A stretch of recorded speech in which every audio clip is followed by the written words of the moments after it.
What's up, guys? I'm back. First of all, I'm in London, UK, and I've moved into my new flat, which I will be sharing with four other guys. But none of them wanted to move in, so it's just me here by myself. And the best thing is, I don't have Wi-Fi. I haven't had Wi-Fi for like 3 days. I feel my hair is falling out slowly. I am deteriorating. My IQ is getting lowered. I'm turning into a caveman. I've actually got like better hair growth for some reason. And yeah, I feel like a boomer.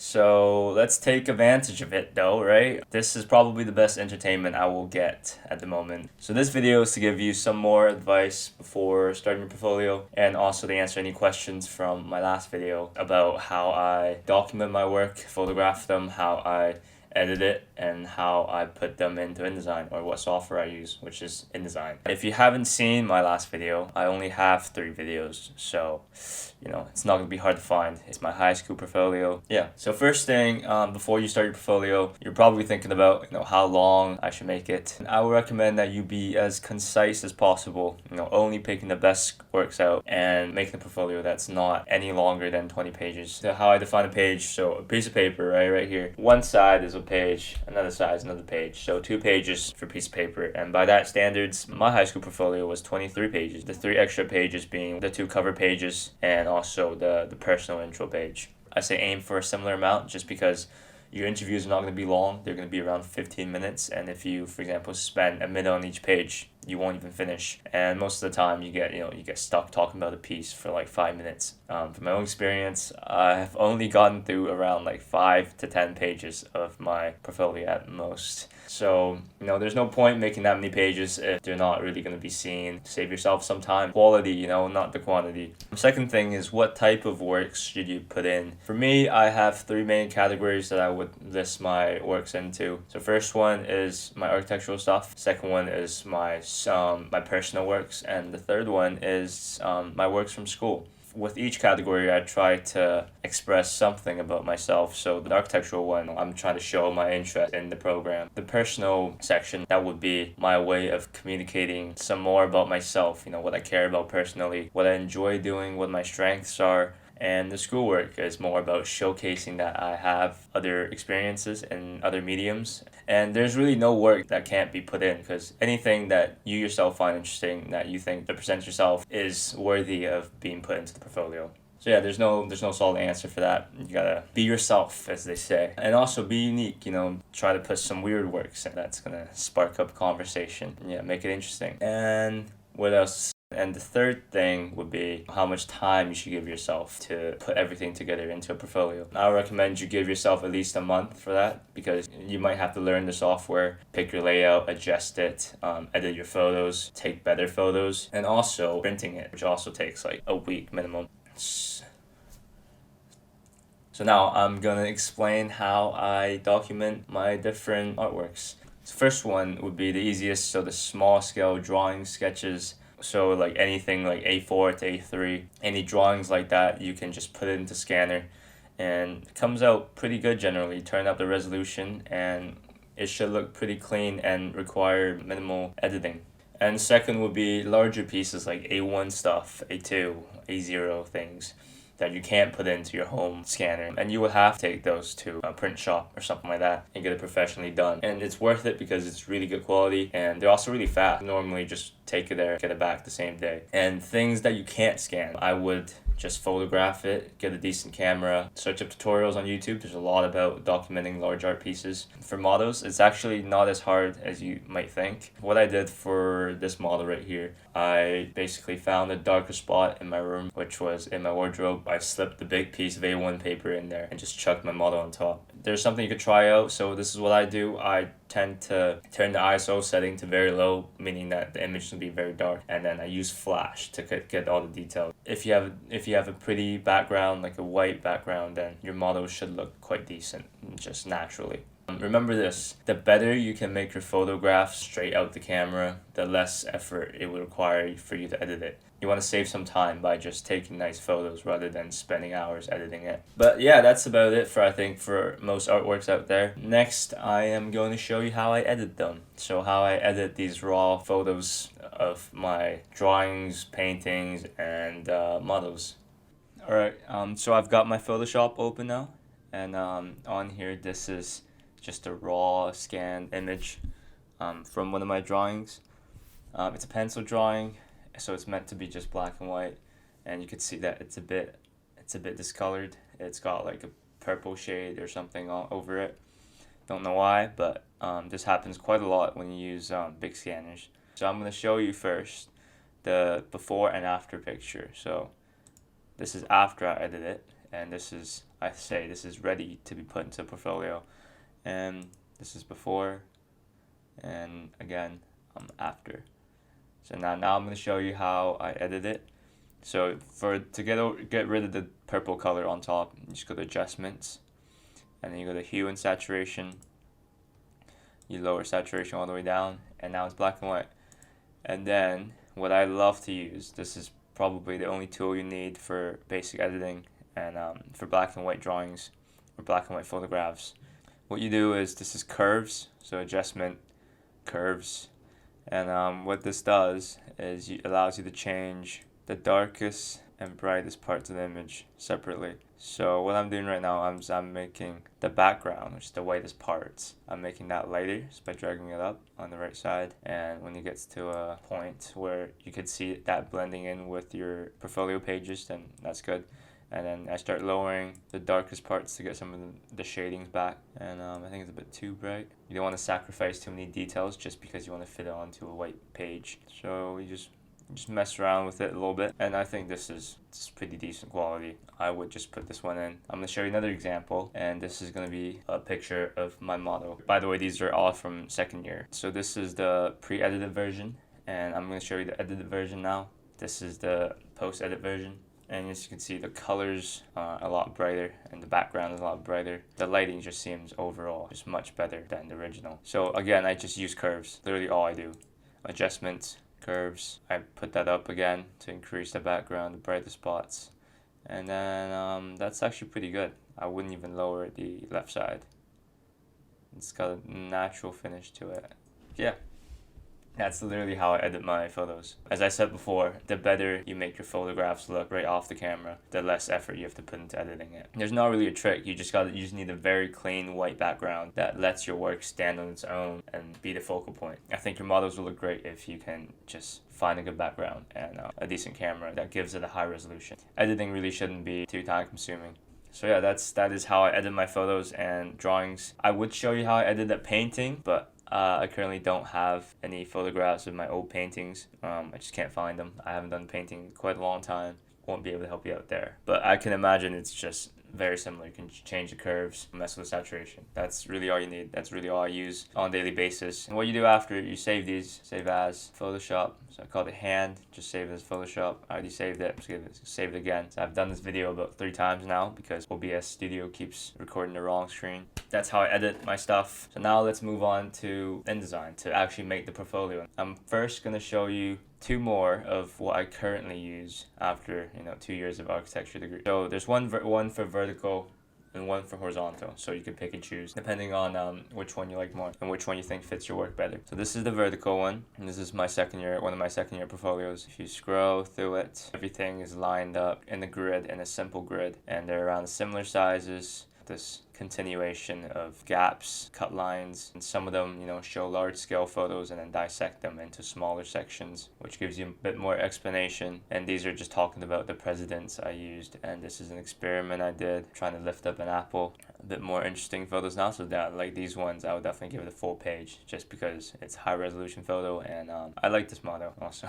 As you can see from page to page, it's very similar layouts, so it's very consistent. Everything follows the same kind of grid. The focus is on the work and not on the layout itself. There's nothing fancy going on. And I'm just gonna give you guys a slight tease because I probably am gonna talk about this portfolio soon. So this is my final drawing for this project. You see some more progress. If you guys are interested, I'm gonna show you guys that in the future, so stick around. And now on to the horizontal example. This is also part of my second year portfolio. And yeah, I'm just gonna go through it a little bit. You can see what layout I'm talking about. So this is literally just a vertical one flipped horizontally with the same principles. It's just horizontal stuff, keeping it around the same grid, same size, exact same size. So it's like you're never looking at the layout, you're just looking at the same space constantly, and it's only the images that change, the content that changes, not the layout. Just more gaps. Need more images. See, it flows. I think it flows very smoothly, and that's what I like. It doesn't take away from the work. And that's that. This is my, my high school portfolio, right? As you can see, the layouts are quite different than the ones I just showed you. The texts are much bigger, and also not everything is laid out in the same grid from page to page. But you could still notice that, some of these are just the same principles, a square, gap, square, and the same way for the bottom. And yeah, this one uses the same grid for these two. Just with a gap in between. Blowing up image over here. I'll also show you guys how I lay this one out. But yeah, so now let's go first into the vertical one. You do a file, new, fuck off. File, new, document.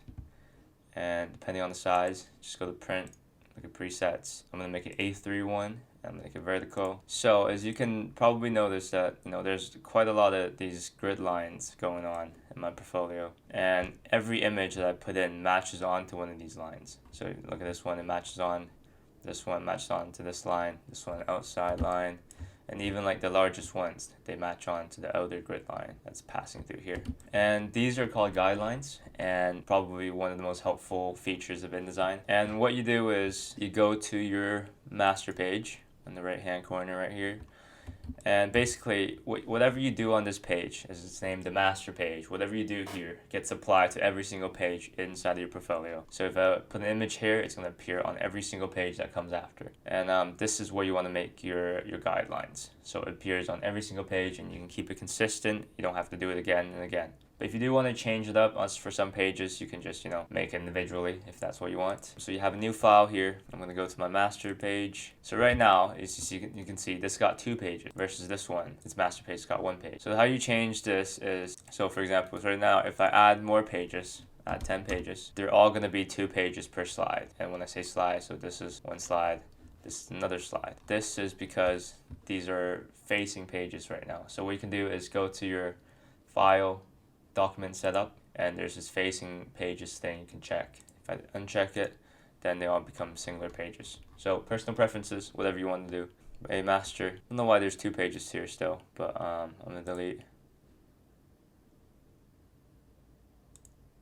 one of them. So now I got one master page. Now this is how you make the guidelines. You see this bar on the left hand side, you just click on it and you drag it out. And I'm going to start from the middle, make 2 lines in the middle, because, as you can see from here, I always have 2 center lines, and just to create the gap in the middle. And I'm going to go with the horizontal ones, same thing. As you can see, I have a horizontal line going through the middle also. So then now there's just, 2 more of these double lines on each side, and 2 more of these double lines on each side horizontally too. So I'll quickly just copy these lines, paste it, drag it out onto both sides. Do it again. That's about right. I just kind of eyeball these because no one's going to notice, if one of your gaps is a bit fucked up. Same thing. I'm just control C and control P, just copy and pasting them. And that's the basic one. And then, so I have 1 more line here, or 2 more lines here for the text box, which I tend to put at the bottom. So 2 lines, you can just, eyeball it. Oh, and 1 more line up top, 1 more line here, 1 more line here. And that should be exactly the same as this one, except for these lines, which I'm just not going to make because you already get these, these pink ones that's there already. They might look a little different just because my spacing is not exactly right. Let me fix that a little bit. Just going to drag this one higher up. This one. I think that's pretty much good. Yeah, if I can just, move these ones out a little bit too.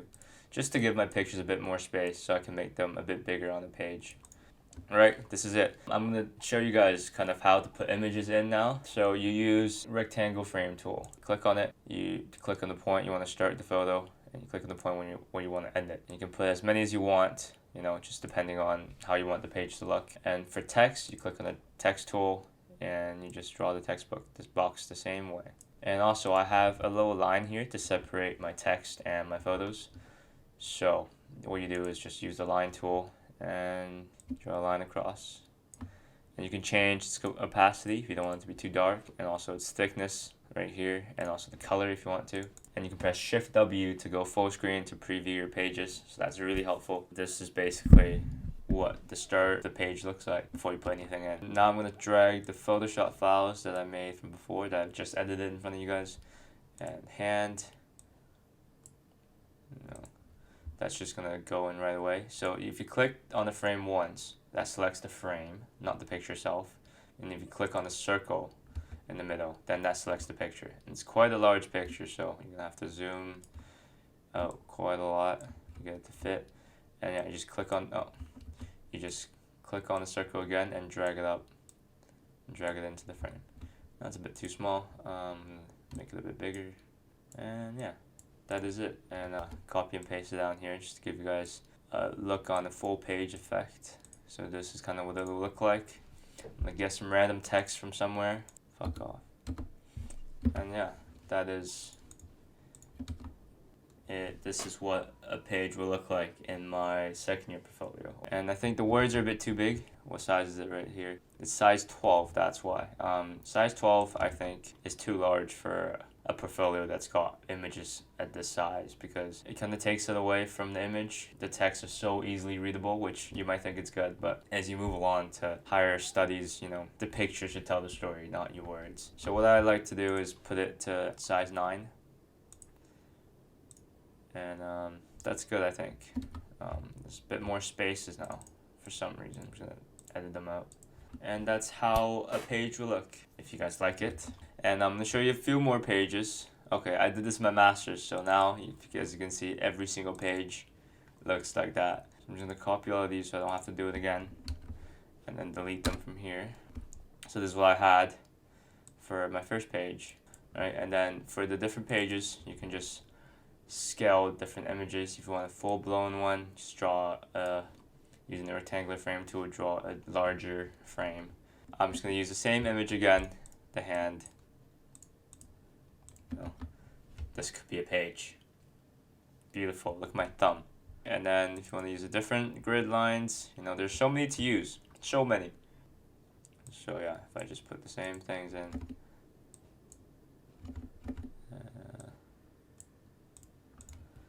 And then grab a little bit of text, you know, the boy, text it up now, text it up, very simple, easy, clean, fast.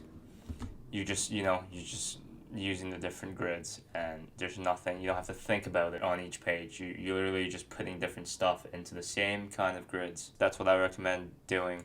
And I'm not going to show you how to do it for the horizontal one, because it's literally the same thing. You just make the same kind of grids, but horizontally.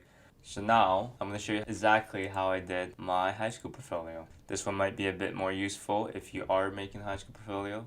Maybe this one. I could do this one. Okay. So to this one, I could see that there is a square frame here, 2 ellipse frames here, a text box here, 1 or 2 text boxes here. This thing you can just make with a square tool and with a text box inside. I'm gonna see how fast I can get this done now. Alright, bet. File, new, document, print, presets. I'm gonna do A3 again, horizontal this time. Great. And I'm not going to use any guidelines for my master page like I did before, because, you know, each page has a different layout, so I wouldn't recommend doing a layout that's going to override all the pages.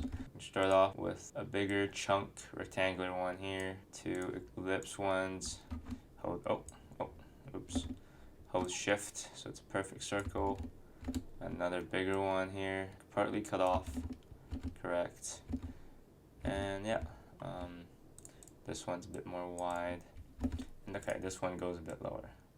So I think for this one, oh yeah, the cutoff is at like the very bottom. It basically goes off the page.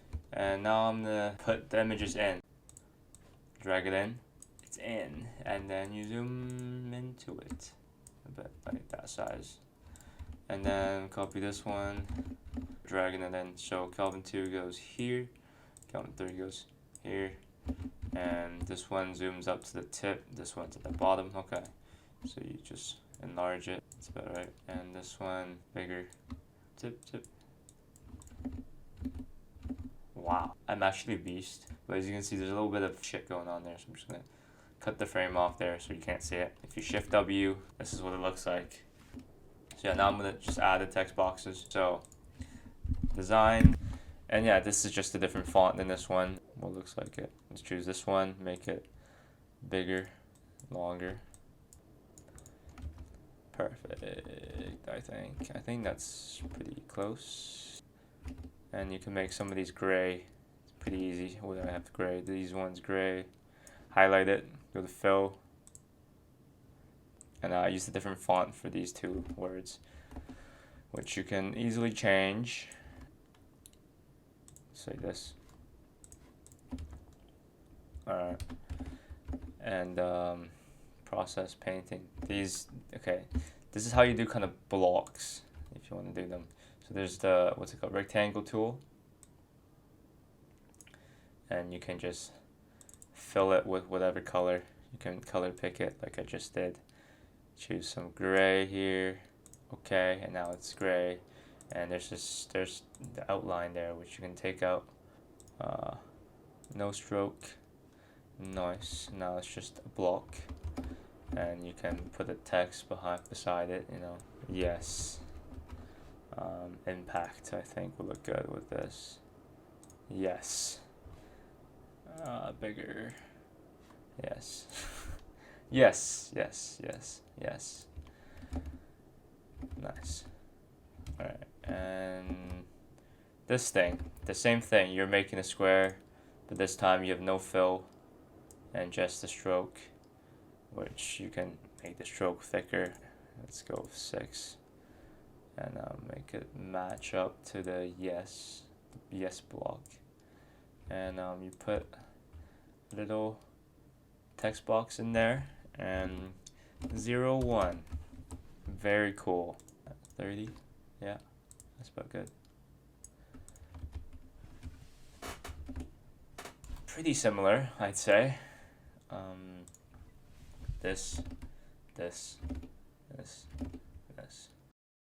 Hey yo, you have made it to the end once again. I actually didn't even realize I had my headphones in. I had no reason to have them in. I wasn't listening to anything. But today I actually went into school to collect my belongings from my studio, because the studios are not going to be open for the first term, so we had to clean up. I try to show you guys what the studio looks like, and I think I'll probably chop it up and show you guys. Thank you for watching the video. Leave a like if you enjoy it, you know by now. Let me know what you guys want to see. It's always good to get feedback, and follow me on my art account if you want to stay updated with my personal work. So I brought back my drawing board, which is over here. I'm not going to show you guys, this is huge. One of my favorite equipments for architecture, and I think I'm going to start drawing tomorrow. So I'll try to document it. I don't know how I'm going to film that yet, but I'll try my best. And yeah, hopefully I can come up with some good drawings. And I can't believe I got 1,000 views in my last video. It's quite amazing, fuck. But yeah, I'll see you guys next time. Thank you so much. Peace.